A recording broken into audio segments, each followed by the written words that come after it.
Hey guys, I'm very excited today to take a look at a car with you. It's a Porsche 911 Carrera.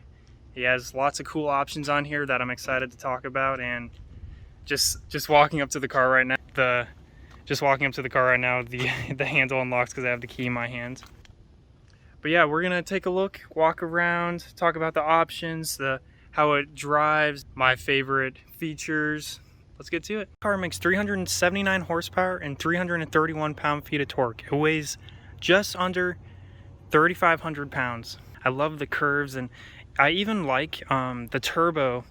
It has the vents here, but even on this car, I like how smooth that looks right there. The body lines are very nice. And one of the options this car has, which is one of 69 that can be sold here in the United States, is the Aero.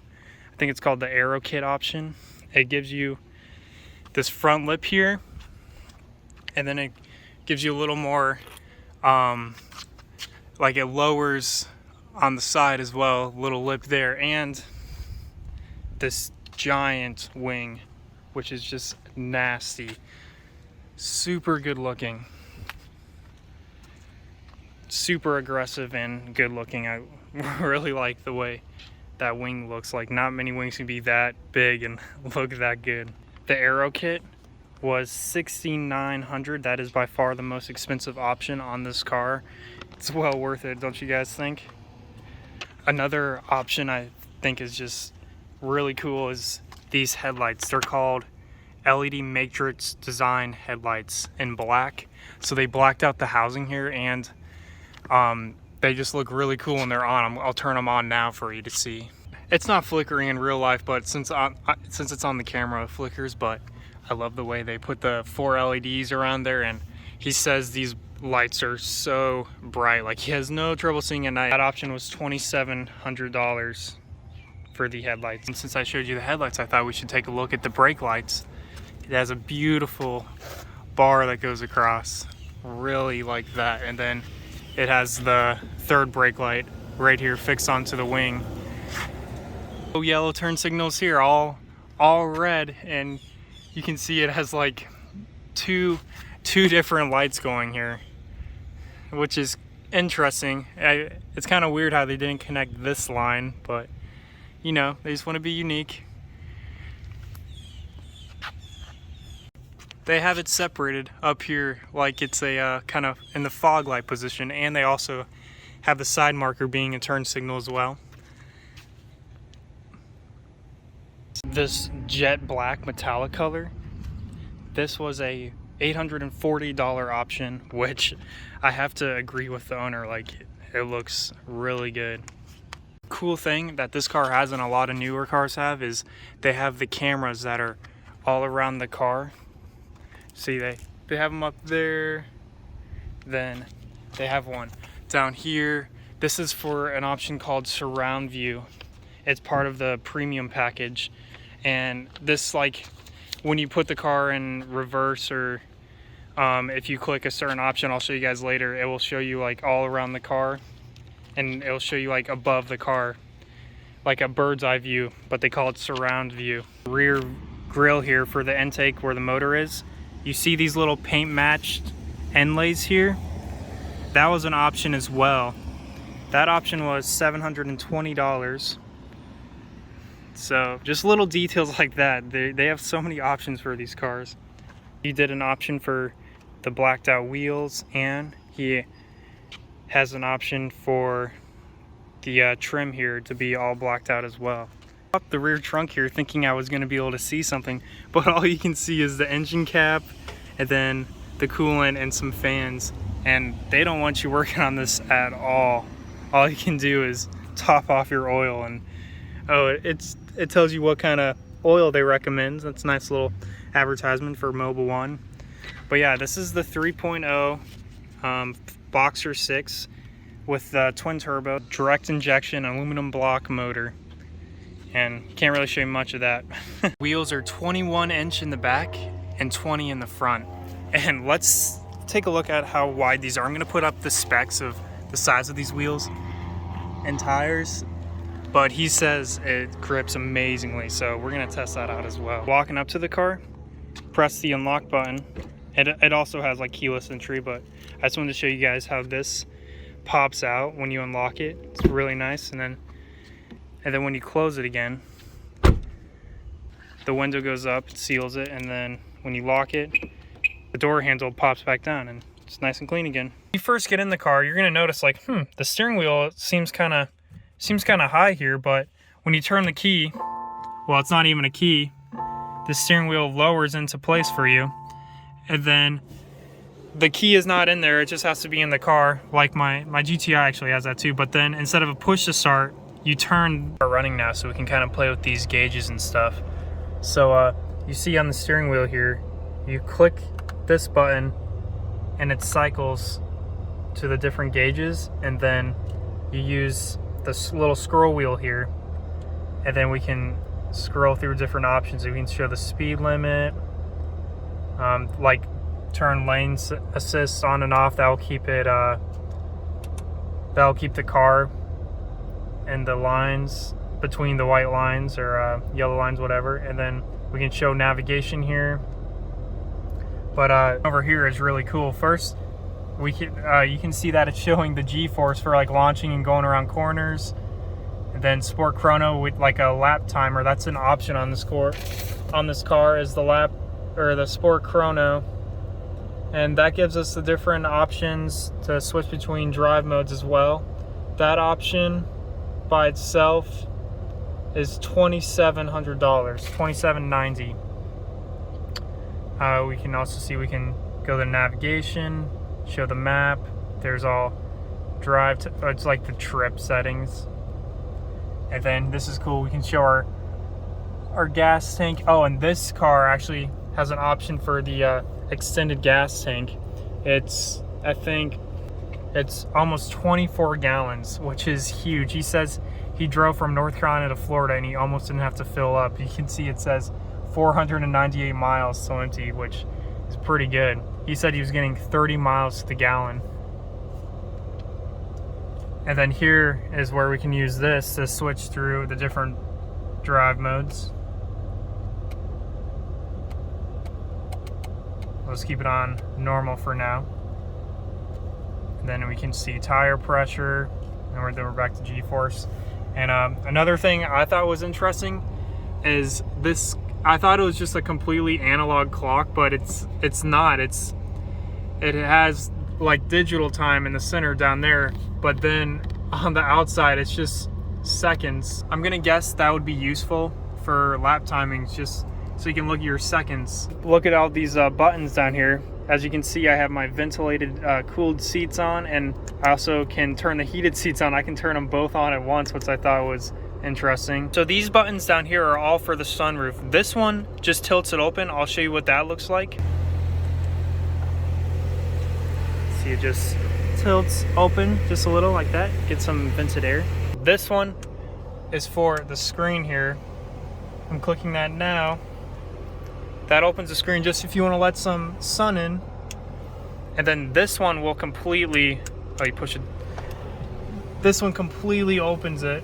It slides a very big sunroof.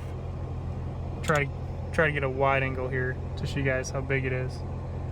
And then let's go on the outside and see what that looks like.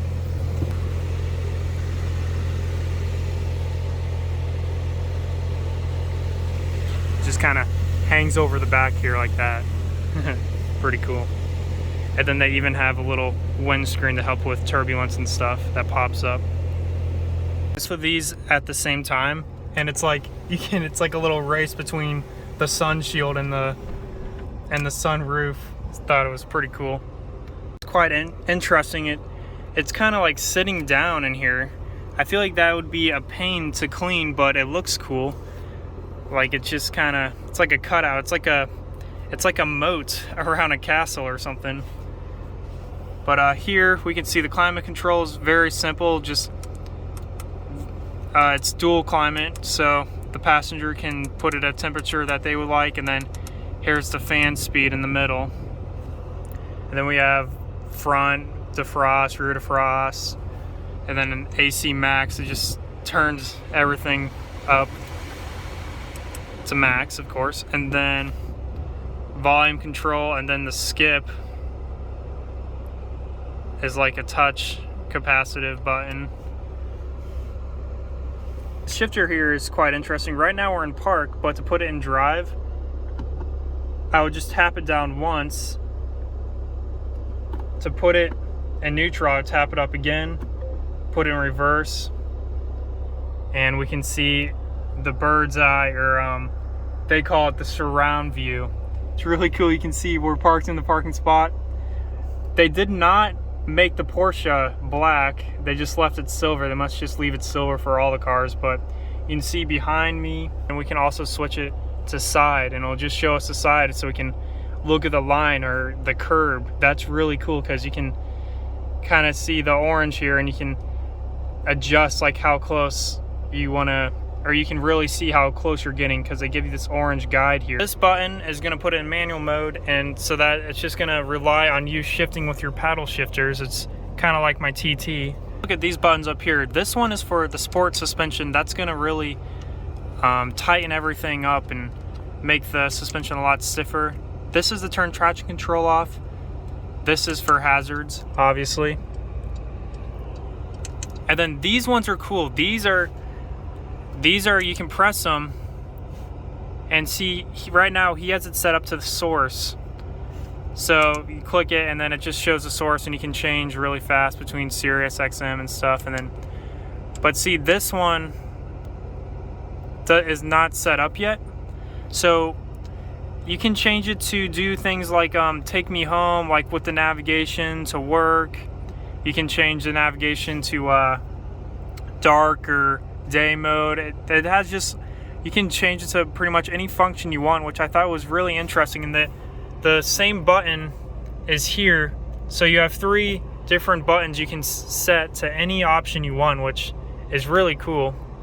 See, he has this one set to bring up navigation. So looking at the radio and infotainment here, one thing I thought was really interesting is actually just this trip counter.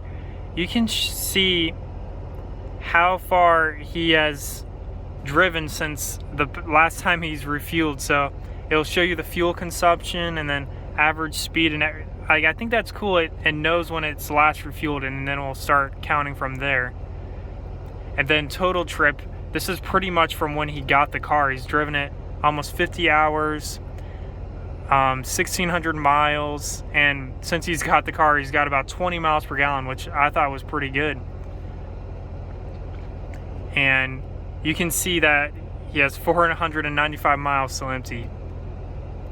And then drive here, that's going to switch between your different modes, and then you can see all of them just kind of change the way it revs and how long it holds to rev. And but then when you go to Sport Plus, it shows you that the see, it also turns this light on because it's tightening the suspension as well. And then we can go to climate control. You don't even need to use this, but I mean, everything's here, but you can also go on here and you can change the style, which I kind of noticed, like you can change it to soft. I guess that's just like, I don't know what the difference of turning this fan speed up and then like changing it from soft to regular and stuff, but that's something in here. I can't really notice anything. And then you can synchronize them, so the temperatures won't be separated, and then you can turn on recirculate, which is a must in Florida. Porsche Active Safe is cool because if it sees like you're getting too close, first it'll beep at you, and then if you don't react, it will actually hit the brakes so you don't hit the car in front of you. It also has lane change assist. It'll warn you if you're about to hit someone in your blind spot when you're changing. And then keep assist, which I would never use, but that would keep you in the line. Like I guess if you're dozing off or whatnot, it'll keep you in between the lines if you have that turned on. And then we can go to sounds. We can change everything here, the volume. We can go into the Bose system and mess with those settings. And then the apps here, we have like parking apps, which it's just, all the apps really seem like it's kind of like navigation. It's just going to bring you to restaurants or the gas station. It'll bring it up on the we can see right now it's on FM, which it looks pretty good. We can set favorites here, which is nice. All Nations, good station. We can go switch it to Sirius XM, and then we can also switch to the Bluetooth, and it's set up for his phone. But yeah, it's very easy to use, very responsive. I like how you can kind of see the screen go back below the dashboard. It just gives it more depth, like really takes advantage of all the space here. He also has power folding mirrors. It's a button right here. You press that and they both fold in. It's really nice. Wish my car had that. This is like how you change the angle of your mirror. First you select the mirror you want to change, and then you use these little arrows, and you can see I don't want to change it too much for the owner, but then this is how you change the angle of the mirror. Of course, you got our window switches, and then nice seat memory up here. So looking at the back seats, the way you get in, I mean, no one's gonna get in, maybe a little kid, but you pull the strap here and then it goes right forward. But sitting behind myself, you can see there's absolutely no room. I'm not even gonna try to get in. But these are cool little seats because they pop down so easily, and you could store more things on top of here. This is basically just a glorified like shelf. No one's gonna be sitting back here, but it's pretty interesting. Just pop these right back up. Move the seatbelt out of the way, and just nice little bucket seats back here. Now we are gonna open the front trunk. There's a little red latch right here that we're just gonna pull, and then it pops right open. So it's not very big, but it's definitely quite deep. He has some boxes and stuff in here, and then they give you some little storage, and that's up here. Puts some smaller items. Oh, and here they must not give you a spare tire, so they probably give you just a can of Fix-A-Flat. And then here's some tools. Here's a tow hook, and oh, your wheel lock, a little wrench. And then up here we can see that's where you fill up your windshield washer fluid tank. And the owner told me when you close this, you have to be very careful because the hood is so thin and light that you can bend it if you press anywhere besides the Porsche logo. The car also has huge calipers and drilled and slotted brakes. I'm gonna put on the specs for these brakes on the screen now. The car is on and we can hear it idling. Pretty quiet. But let's see how the exhaust sounds. And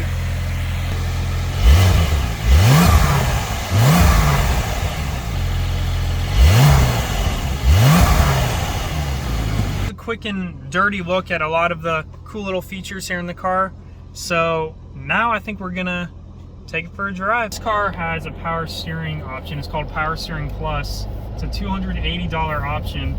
And at lower speeds, because this has such a sporty steering, a secondary motor turns on, and it makes like parking and going through parking lots a lot easier. So right now we're in normal mode, so it's going to shift for me by itself. The suspension is not like tight yet, but it's still, I can already feel like it doesn't have much body roll at all. And then if we switch it over to Sport Plus, it already downshifted. I'm sure you guys could hear it.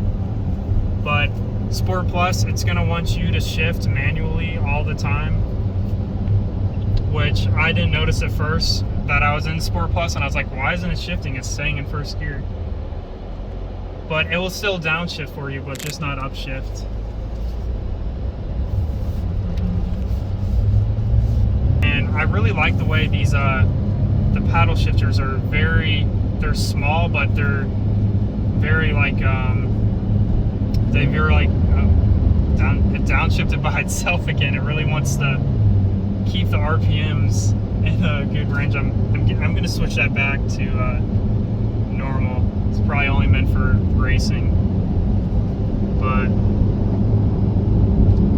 yeah. So I'm turning onto the main road here, and first impressions driving this car, I can definitely feel how most of the weight is on the rear tires. It really, like, the nose just goes wherever you want to, and like it handles very well.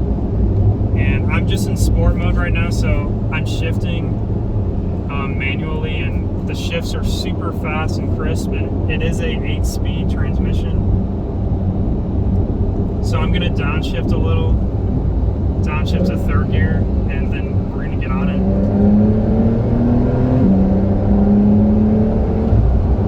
And first thoughts, it's not like the fastest thing, but its power comes on very quickly, holds it to redline easily. I'm gonna do a pull from a lower gear, because I think that's when this car is really gonna shine, because I know it's gonna grip good. Damn. So I'm gonna do a hit from 1st gear once we straighten out here.